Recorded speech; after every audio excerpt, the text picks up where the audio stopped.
Hi, everyone. Welcome back to our Fiction in Real Life. I am Heather B. Moore, and we're here with Jennifer Moore, Julie Daines, and Jen Geigle Johnson. So we're really excited to be here. We have a fun program for you today. Also, if you comment on this podcast in a couple days, we will choose a winner of Julie's newest book, Meriden Park. It's a Regency romance, and I have it on my Audible waiting to be read, probably like tomorrow I'll start it. So I thought we could just go around really quick and each of us can talk about our Christmas tree tradition because today our theme is about kind of just some cool stories about Christmas trees and how they have kind of helped different people. Do you want to go ahead, Jennifer?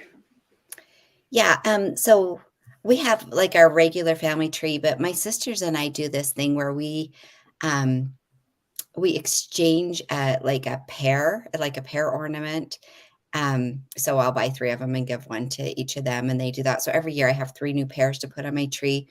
And one of my sisters found a little partridge, so it's like a partridge we put in it, and we have all these Oh, different cool. pretty pears from different countries and different Michaels, Yeah, Joannes. that's a fun tradition. What about you, Jen? I love that.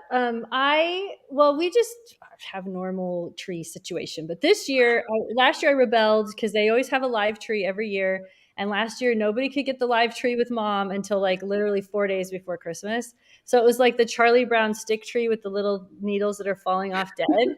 And I just basically laid down the law and I said, I refuse.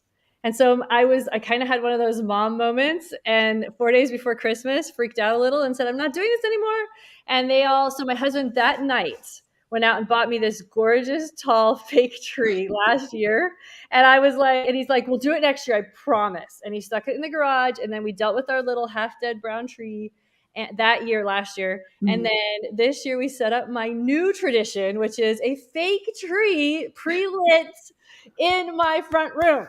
Yeah, So there we go. nice. Looks beautiful. Thank you. Yeah. What about you, Julie? So we're not a huge tradition family, generally speaking, but one thing I've done for my kids ever since they were babies is every year I give them their very own Christmas tree ornament that represents something about them throughout the year. Maybe, when they got a black belt in karate, or if they were into basketball, or my girl was into puppies. So it's a little and whatever. I mean, we've got Magic the Gathering cards hanging on our Christmas tree. But and then when they leave home to make their own tree, they can take those ornaments with them and have a little jump start and a little bit of memories about their Christmases at home. And who knows, maybe they'll just throw them away. But either way, they look forward to them every year. Yeah, that is super awesome. I've been going artificial for probably about 15 years because I kind of ran into a situation where my husband used to travel all the time. And so by the time we found a time to go get the tree, there was just the last scraggly trees on the lot. So I finally got an artificial one. And but it just gets sadder and sadder every year. So this year, my daughter, who is living at home, she's like, I'll help you. And so she reconstituted like every single branch. It took her, I think, at least 2 hours, maybe 3 hours.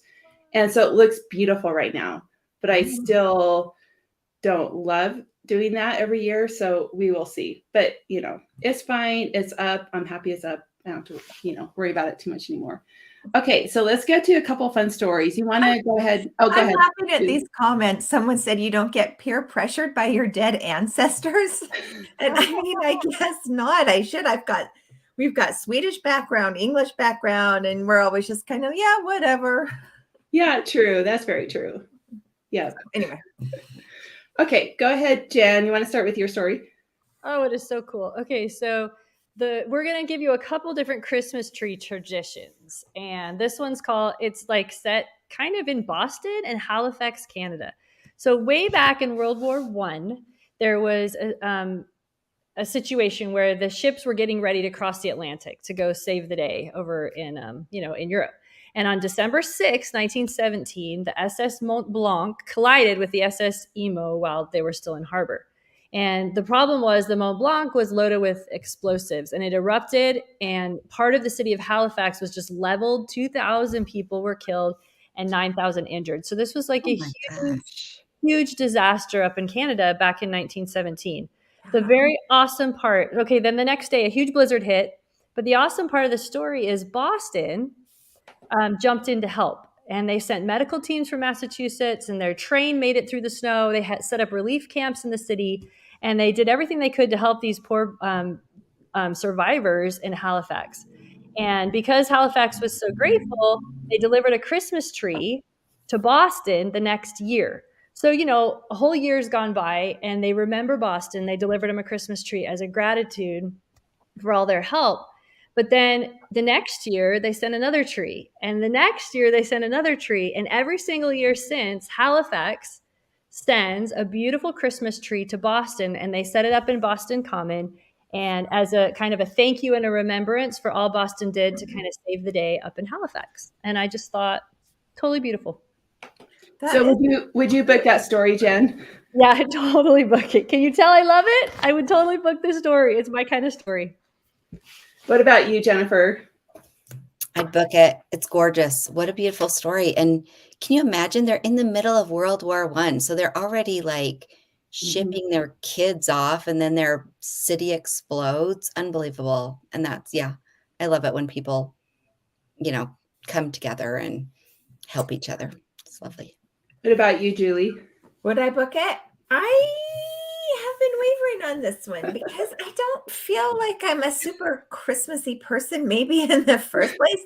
I love that story. It is so neat. And I do love at Christmas time when people come together like that.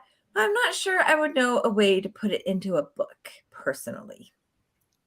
So yeah, I was kind of wavering too, but I do think whether or not I book it personally, that it should be a fun show, but because I feel like you could set it in 1917 when the disaster actually happened, or you could set it in the modern era where someone finds out the history of their city they're living in, and then they go investigate and maybe turns into a little romance, on the way. Yeah, like I can see a little Hallmark romance where the person in charge of decorating the special tree.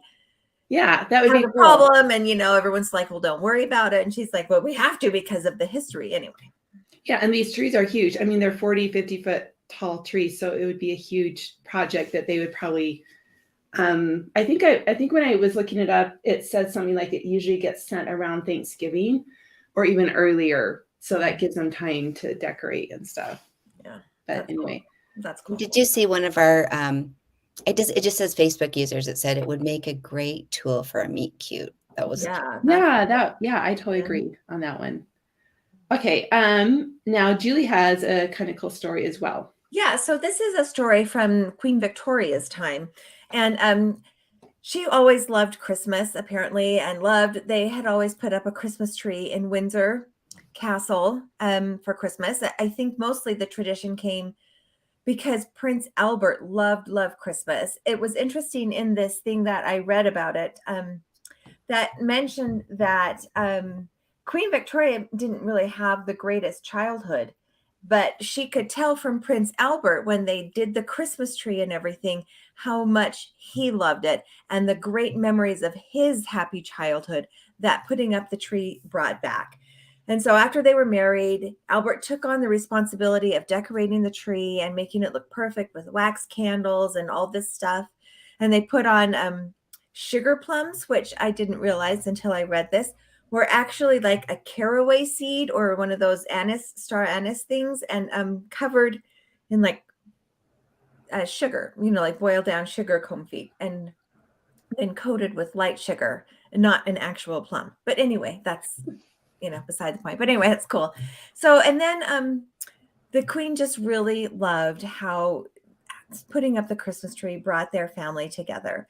And so here's just one quick little quote from her journal about how she says, the very smell of Christmas trees of pleasant memories. So it's just so cute to think we have already 2 children now and one who already enjoys the sight.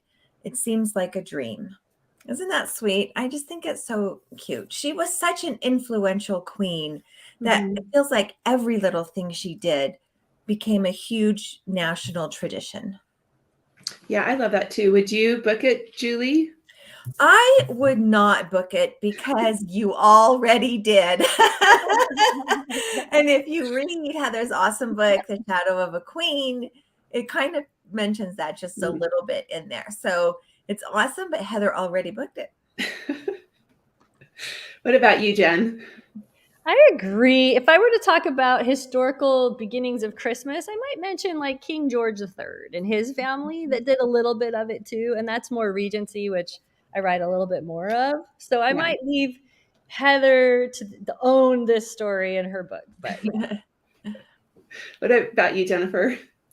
I would book it, but I would have to just reference. You know what I mean? I don't think I would write the whole story about Queen Victoria. And I would just say, oh, you have a tree like Queen Victoria? Something like that. Also, so in that picture, there's the little baby up on the chair going like, yay. Is that Princess Louise? No, I think, well, okay. So the little quote that Julie read was actually when they only had 2 kids. So Princess Louise was the 4th daughter. So I think she's one of the big girls. Yeah. Mm-hmm. Yeah. So actually this was a picture that was painted on tin, but then they published the picture all over. It might be. So is that one that one's a boy, don't you think? Yeah, that's Bertie. So maybe that is, because it looks like maybe the 4th daughter. Yeah. I'm going to say it is. So yeah, so you have like something she would do. It seems like something. So Vicky's the oldest, and then you have I can't tell who's the boy and who's the girl. And then Helena is the 3rd daughter, and so Louise is the 4th daughter. So yeah, and it's a little hard to tell in that time period when they're very young who's a girl and who's the boy. They're kind of all dressed in those dresses anyway for a long time. And the skirt pants. Yeah, so I guess I would book it. I mean, I do have Christmas scenes in my book, but my book actually starts when Prince Albert is almost on his deathbed. So if I was going to add it into a book, I'd have to write a story a little bit earlier than my story took place. But I do love that whole Victorian era where so many advances and so many positive changes really happened that did influence the world. So it's definitely bookable in my opinion. Well, thank you. The comments. Oh yeah, it does make it easier to change the nappies. Yeah. That's probably why they did. I mean, because why not? I mean, there were no snappy onesies. You either you had pants or a skirt. Yeah, very true. I feel like the little boys wore dresses until they started to dress in cravats. Like, don't you think they're just shown in these like short pants, right? Short shorts, or they're just wearing like little kid clothes, right? Until they wear manly clothes. Yeah, I think so. Yep, definitely. And then even, of course, Queen Victoria's family, I mean, they even traveled to Scotland, and every time they're in Scotland, she said her sons all had to wear kilts, no matter how cold it was. How much could they complain? Wow. I love it. Well, thanks everyone for joining us today. You can watch us on YouTube or any of our Facebook pages. All of our author pages have the same link. We love submissions. If you have any stories, their family stories, holiday stories, disaster stories, just email us at fictionirlauthors@gmail.com. And don't forget to comment. This is the winner. Well, we will choose a winner from the comments in the next couple days, and you'll win Meriden Park by Julie Daines, her brand new, just out. Yesterday. Yeah. So thank you, everybody. We hope you have a great holiday season and stay safe and healthy. Thanks.